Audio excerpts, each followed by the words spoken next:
Kung gusto niyo ako mag-resign, ngayon na kung gusto ninyo. Huwag niyo akong siraan. Papasok bilang 64th party list ang Gabriela Women's Party ayon sa Commission on Elections. Kasunod ito ng anunsyo ng poll body na nagkaroon ng adjustment sa ipoproklamang party list mula sa midterm elections noong Mayo upang maabot ang tamang percentage na kinakailangan sa mababang kapulungan ng Kongreso. Si former Kabataan Party List Representative Sara Elago ang uupo bilang first nominee ng Gabriela. Ayon kay COMELEC Chairman George Erwin. Hoy, kung magrarally tayo, wag yung mga ganitong placard para tayong komunista. Hindi ko po sinasabing komunista sila, ha? Ulitin ko. Sabihin, red tagi. Pero ewan ko ba, bakit pag may mga placard na ganyan, nakokornihan ako, nababadoyan, mamaya nagsusunog. Wag tayong magsusunog doon, magmumukha tayong komunista. Susunog ng mga EPG. Pwe!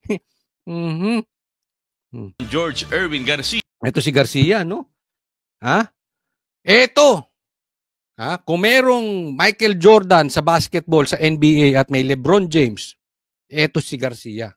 Ito magpapanalo. Ito winning shot. Ang pag-asa ninyo, wala kay Vice Ganda. Ha? Wala kay Torre. Wala kay Risa. Hindi niyang kaya talunin si Sara. Wala din kay Tambi. Wag na kayong magpakalayo-layo. Ang pag-asa nyo si Garcia. Ito, nagpapanalo ng talo at ang panalo, natatalo. Tingnan nyo ginawa sa ano? Anong ginawa nito si Garcia sa Duterte Party List? 3 upuan, hindi pinaupo. Tapos yung Gabriela ipapasok. Yung Kulelat, panalo. Yung una o pangalawa, panguna ba o pangalawa Duterte Party List? Pinatalo. Si Abanteng talo, pinanalo. Kita nyo kalokohan na itong mga to? Yung panalo, pinatalo. So wag na kayo mag-isip-isip pa ng Vice Ganda, Torre. Makukurta lang ang utak ninyo. Alagaan yung mabuti si Garcia. If he is happy, you are happy. No, Sara. Okay? Alam mo, ito dapat imbestigahan sa Senado. Di ba? Kasi ito yung may anomalya din. Ha? Na-interview namin sa SMNI, meron tong di umanong parang natanggap. Or merong siyang nabanggit na nahuli siya na booking. No? Well, hindi po natin pinagbibintangan kung si Garcia po ay guilty o hindi guilty. Pero siguro, ako lang kung may magbubukas na sa senador, alam naman natin dito bubuksan sa kamera eh. Sa senador, kung mabubuksan nyo, mabuksan nyo salin nito. Medyo kaduda-duda na eh. Yung panalo natatalo. Yung talo nananalo. Diba? So, baka mamaya may ghost projects, may ghost na boto. Kaya di ba dinidemanda to, pinaiimbestigahan din to? Dinimanda, kung di ako nagkakamali, sinampahan na to ng kaso. No? Pero sana i-follow up. Kasi baka bago matapos, nakaupo na si Boy Pesara, wala nang kwenta. Kung pwedeng madaliin ng Senado, maimbestigahan na rin. Kasi, ba't gano'n ang nangyayari sa COMELEC? Alam nyo, sasabihin ko na sa inyo, si BP Sara hindi na matatalo. Unless, dalawa, patayin si BP Sara or ipanalo ni Garcia. Hindi, daming, mag-iisip lang to ng kung ano-anong maiisip niyong patungkol kay Sara eh.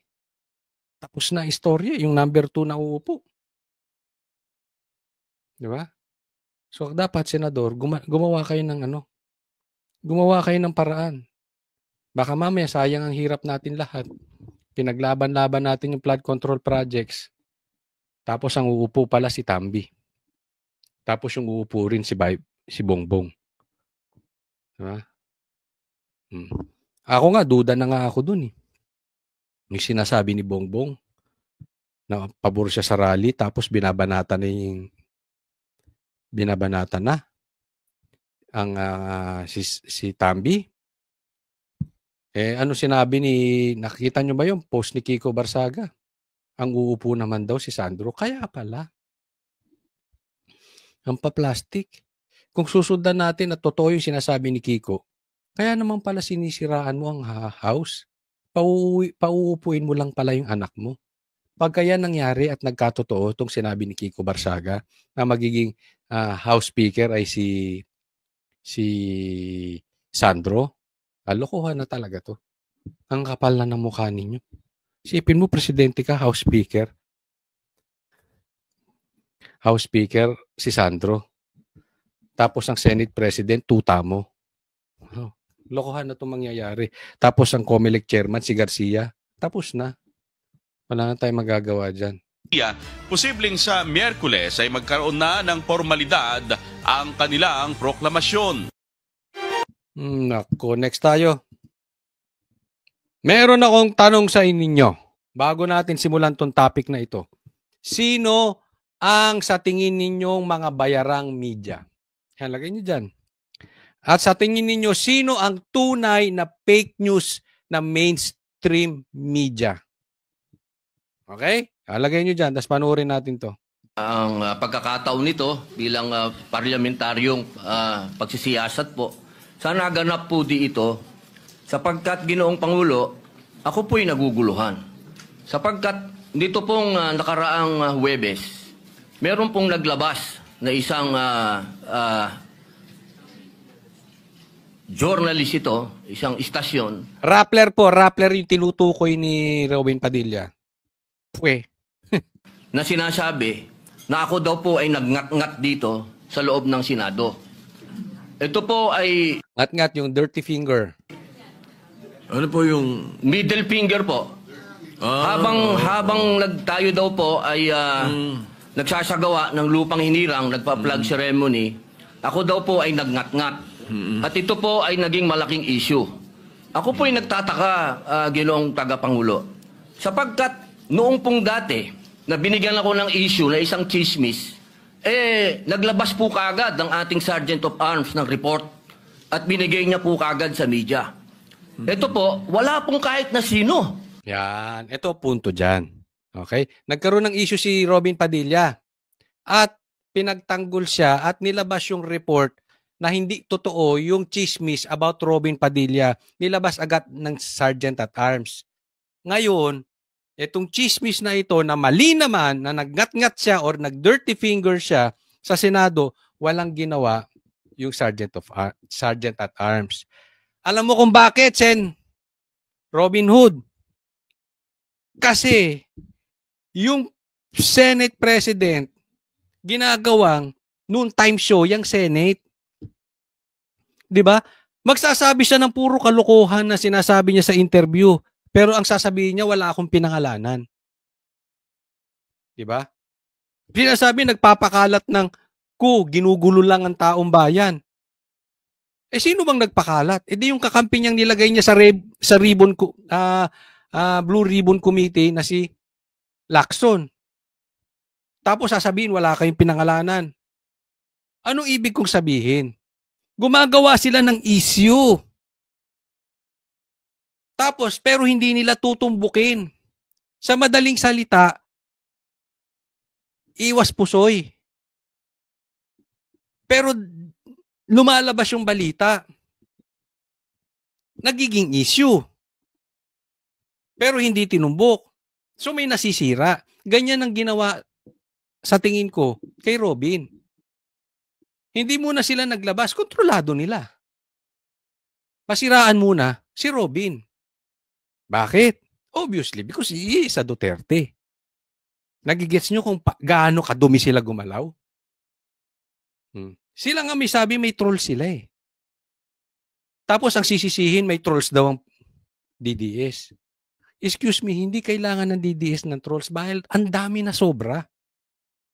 Ang dami nagmamahal sa Duterte, walang trolls. Tapos sa kanila manggagaling may trolls daw. Eh yung kampo nyo, inamin ni BBM na may troll kayo. Ito si Tito Soto. Nakukuha nyo po. Ang hilig nila magbaligtad.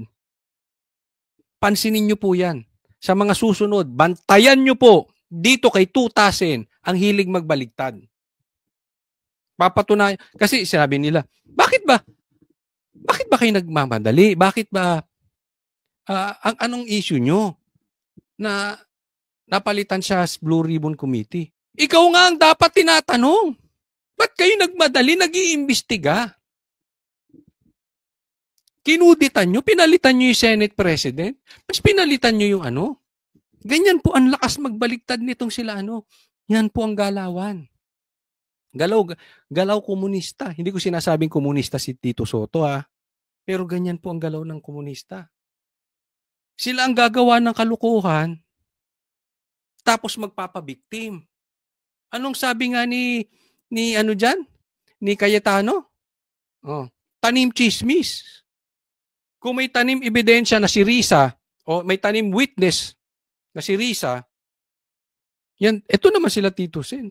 Tanim chismis. Sisimulan nila, tapos ipapasa sa minority, tapos sasabihin walang pangalan, tapos hindi nila ginawa. Dapat sinimulan na ng Sergeant at Arms. Tama o tama-tama? Ang nagpapaliwanag na hindi ko po ginawa. Ang tanong ko po, meron po ba tayong tinititigan sa tinitingnan dito? Kasi napakabigat po ng akusasyon na ito sa harapan po ng ating bandila. Ako po yung magngangat-ngat. Yun.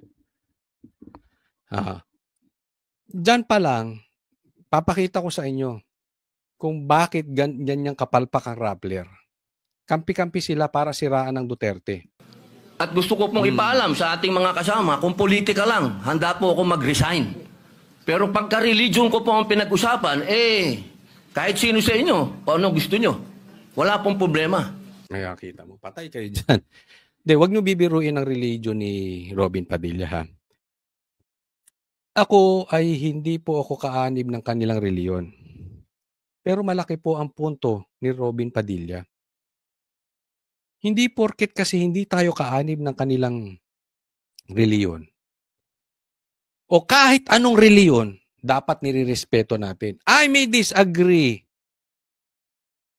with them, pero hindi natin karapatan manghusga. Kasi alam mo, Sen, Robin, sinimulan niya ni Bongbong. Binaboy nila yung reliyon ng KOJC. Maaring hindi kayo kaanib, pero dapat hindi nyo dinidisrespect. Grabe yung ginawa talaga ni Torre, hindi ko makakalimutan yan. Tapos wala pang bayag para aminin. Itinangging naghukay, naghukay sila talaga. Binaboy itong katedral, naghukay sa eskwelahan. Diba? Huwag sana pumasok sa atin yung ganyan. Ulitin ko, iba-iba man tayo ng paniwala, walang bastusan. Yan ang punto ni Senator Robin. Naniniwala ako. Kasi ang punto niya, ito ba ay politika? Pinulitika niyo ako. Okay lang. Kung about politika, magre-resign ako. Ibig niya sabihin, banatan niyo ako kung gusto niyo. If it's politics. Pero yung babanatan niyo ako gamit ang reliyon ko dahil pinupolitika niyo ako. Wag ganon. Magsabi lang kayo. Parang ganon. Lalaban to ng patayan. Exactly. Sana kung gusto niyong politikahin si Pastor Kibuloy, huwag niyong babuyin yung reliyon. Huwag yung religion. Banatan mo na about dun sa kanilang political stand. Pero huwag tayo, Bongbong Marcos, don't do that ever again to any religion. Torre, don't do that again to any religion. Magpakalalaki kayo. Kung may problema kayo sa politika, banatan nyo sila sa politika. Pero hindi sa religion. Yan yung diyan Pero wag pong religion ko. Hinihingi ko po, wag pong religion ko, mahal na tagapangulo. Dahil ito po'y malaking kabastusan sa amin. Ito po, ang sinisip, naku po, ito po'y nag-iisang Diyos. Dito po nakasalalay ang aming pananampalataya. Handa po kaming magpakamatay para dito. Sana po wag pong gamitin ito para siraan ako. Dahil sinasabi ko po, mahal na tagapangulo. Yun lamang po, marami ko lamang pong Galit kunin. na galit talaga si Robin, ano? Kasi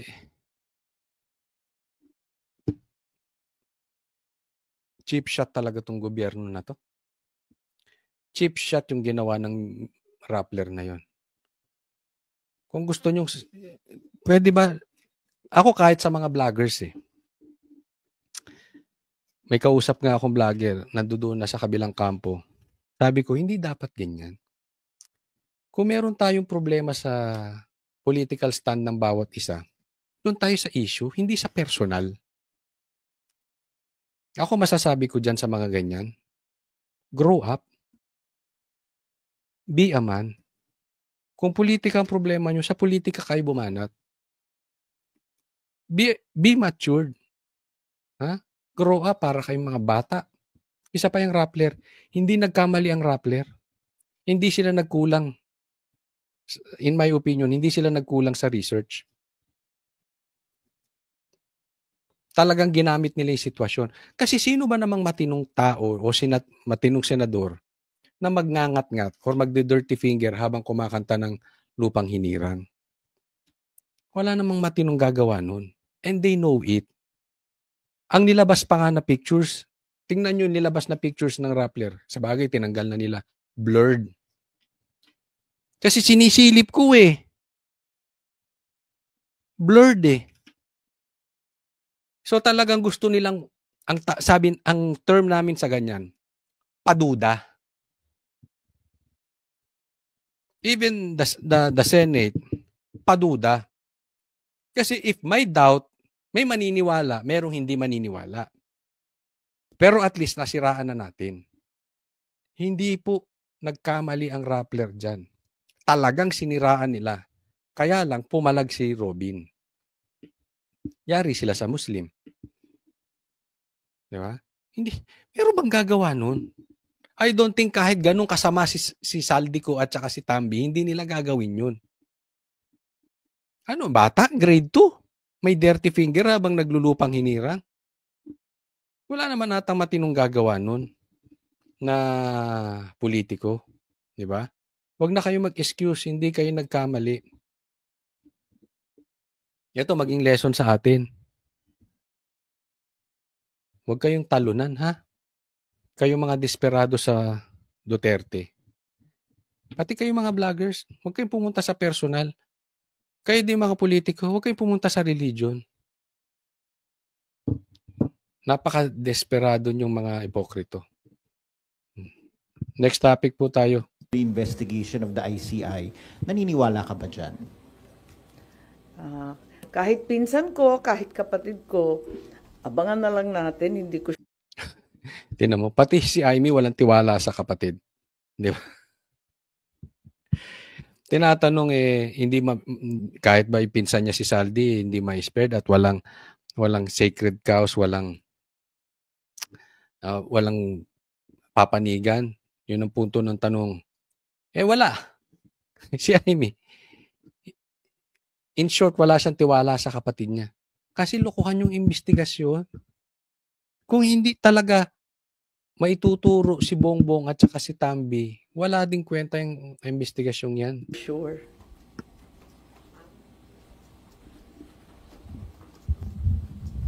Ma'am, sorry, related lang po. Ma'am, you reposted a post from the election period. Yung pong sinabi nyo, hindi ito gobyernong Marcos, kundi gobyernong Romualdez at Araneta. May we know why you reposted the video? Obvious naman Gustong-gusto ng patanggal ni Bongbong si Tambi.